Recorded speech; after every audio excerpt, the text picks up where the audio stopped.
What's up, everybody? I'm Jacob. If you're new here, I talk a little bit about everything. And if you like that, stick around a little longer.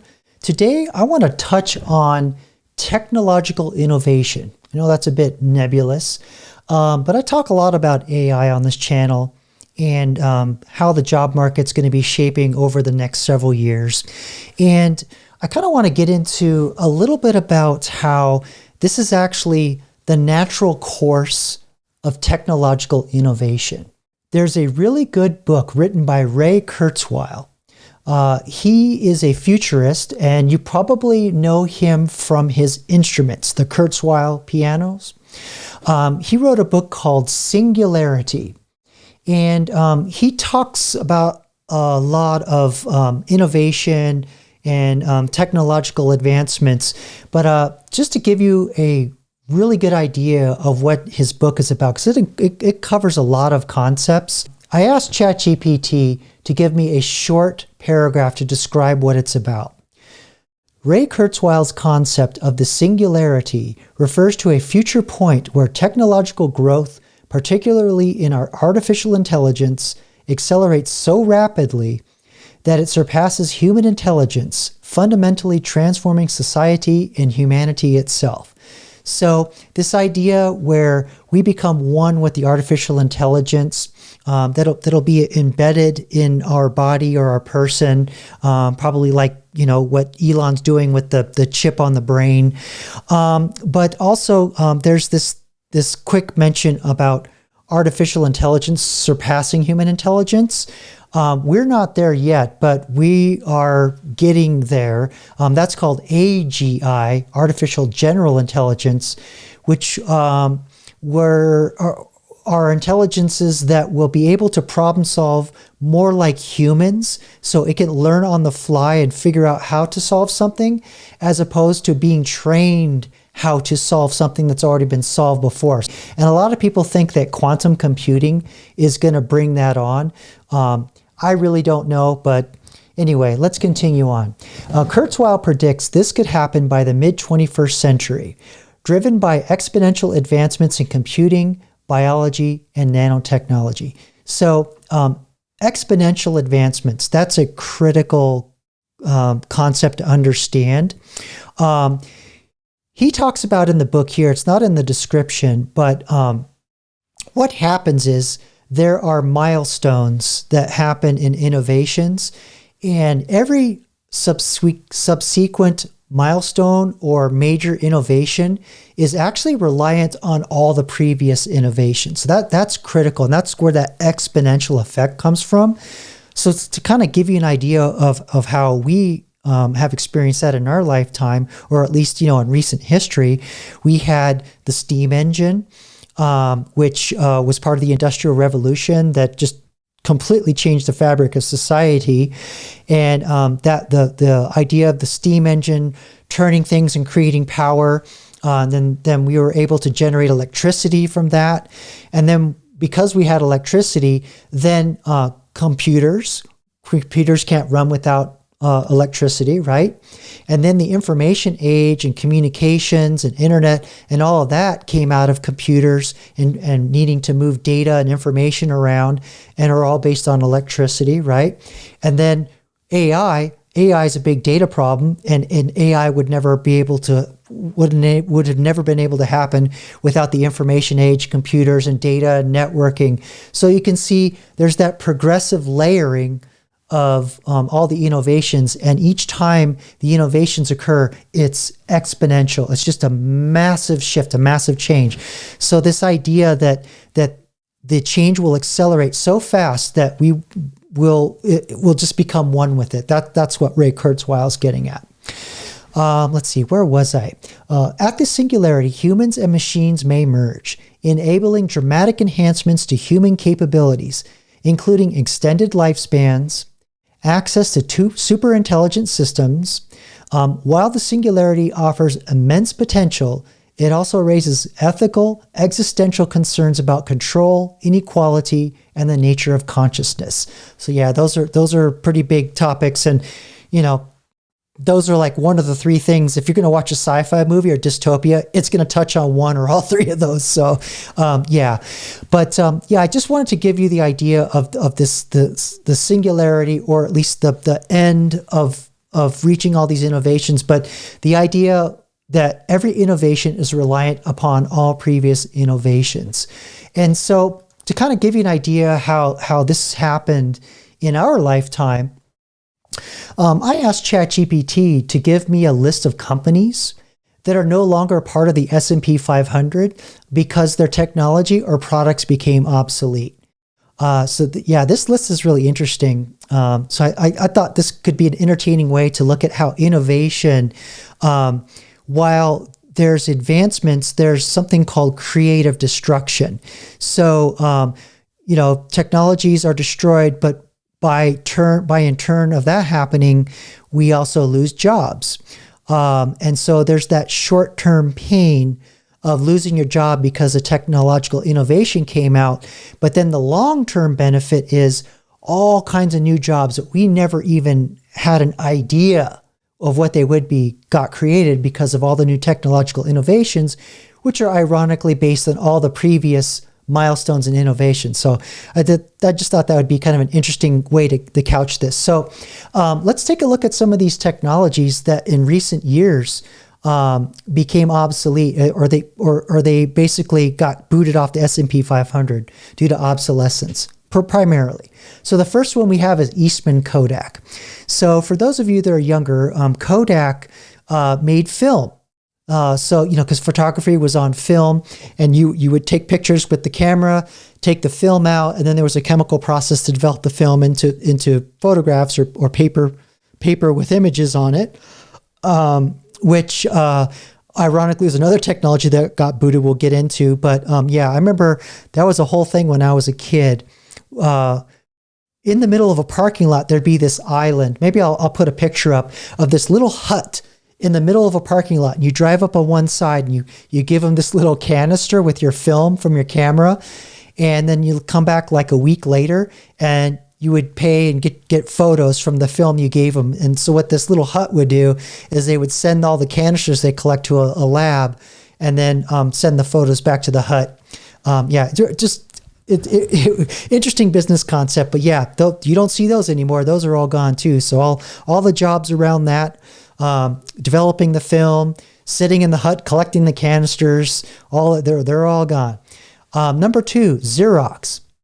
So yeah, photocopying, copy machines. So, 2010. So, for you younger folks, you probably don't even know what photocopying is. Maybe you do, but, today if you want to, duplicate a document and it's like a piece of paper, you would have to photocopy it. So you lay it down, put the image face down on the glass, and then a picture would be taken, and then it would be printed on a paper, and then you could do that over and over and over and over.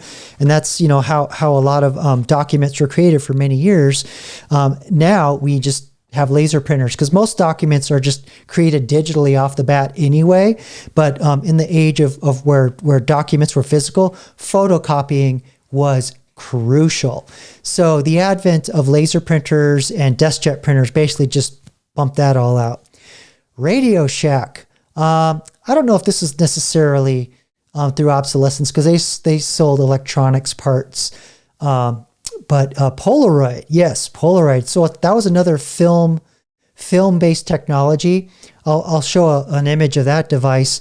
That was a really popular camera technology when I was a kid in the 70s, where you would take a picture and you get a big flash, and then this film would roll out the bottom, and then you would shake it to accelerate the chemical interaction built into the photo, and put it out in the light, and your image would slowly form as the colors melted into place. Pretty fun technology. It was a lot of fun. But yeah, 1998, removed off the S&P 500. Palm Incorporated. So yeah, personal digital assistants. So smartphones, right? Smartphones are our personal digital assistants today, but back then we didn't have smartphones. We had the palm, or I'm sorry, the clamshell. They fold in half, or even maybe it was the tail end of like the big brick cell phones with the big numbers, and you pull out the antennas. But yeah, certainly the clam phones with the big buttons were the primary technology with cell phones, and using the number pads to type, to use the alphabet, because the number one had A, B, and C on it. So to get the letter C, you had to push the number 1 3 times really quick to have C appear on your screen. That was a skill in of itself. But anyway, yeah. So the digital assistants, they were just like, they kind of look like smartphones, but they had, you have a stylus or like the smart pens we have on iPads, and you would touch on the screen, and it was like more of a proprietary software that was built into them. There's like Windows based, and there was Palm, HP, but yeah, Palm I think was the original one. CompuServe. Yes. So CompuServe was, like AOL, was a dial-in service. So nowadays, our internet is always on. It's always connected. Back when I was a young buck, we actually had a dedicated phone line if you had money, or you used the same phone line you talked on, which, someone could pick up the line and interrupt while you're talking on the internet. It would make this horrible screeching noise, because that's what the modem is short for, modulator, demodulator. And yeah, you'd have to dial in over the telephone line whenever you want to use the internet, because back in those days, it wasn't as convenient to use the internet, and you didn't have search engines per se, but you had like search built into CompuServe and AOL to find things that they curated for you. That was the early days. Let's see, Blackberry. So that would just be like kind of the combination of the personal digital assistant and cell phones. But yeah, Blackberry just, they kind of were proprietary, and their software wasn't very innovative. And when the smartphone came out, like iPhone and Android, and opened up the store for developers and all kinds of other innovations, Blackberry just wasn't going to compete. Blockbuster video. So yes, online streaming or piracy killed off Blockbuster. So yeah, last Blockbuster store I remember actually was in 2010 when it closed its doors in my town. Sun Microsystems. Yeah, they just got absorbed by Oracle, so I won't count that one. The NCR Corporation. Ooh, that company was huge in the 70s and 80s.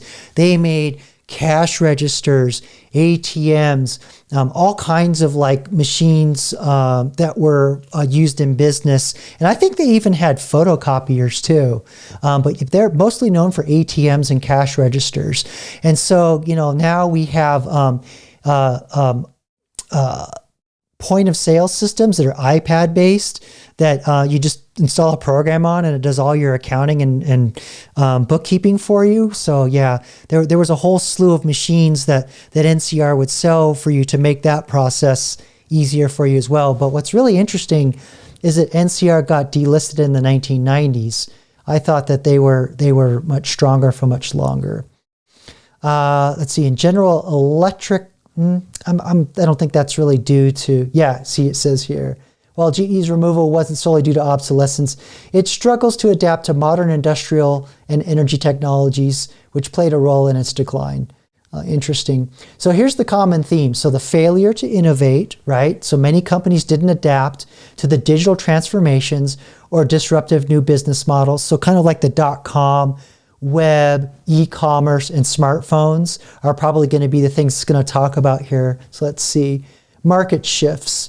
Changes in consumer behavior, such as the move to e-commerce, mobile technologies, and which caught companies off guard.